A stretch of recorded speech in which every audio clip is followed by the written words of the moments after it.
আমাদের সোসাইটির একটা স্বীকৃত কালচার হচ্ছে আমরা যখন ঝগড়া করি বা মনোমালিন্যের সময় আসে আমরা পার্টনারকে ক্রমাগত অপবাদ দিতে থাকি।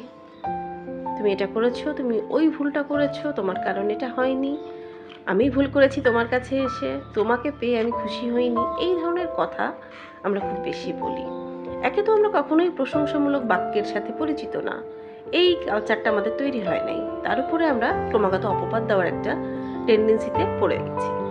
কিন্তু বিশেষজ্ঞ পরামর্শটা হচ্ছে যদি আপনি আপনার পার্টনারের সাথে সুন্দর সম্পর্ক রাখতে চান তো বিরোধীকালীন সময়েও আপনাকে সফট টোন রাখতে হবে। আমি চাইছি তুমি আমার কথাটা বোঝো, প্লিজ তুমি আমাকে এই বিষয়টা একটু হেল্প করো, বা আসো আমরা এই বিষয়টা একটা সমাধান খুঁজে বের করি। আপনার কথা যখন এমন থাকবে আপনি সামনের মানুষটির মনে একটা সফট ভাইব তৈরি করতে পারবেন।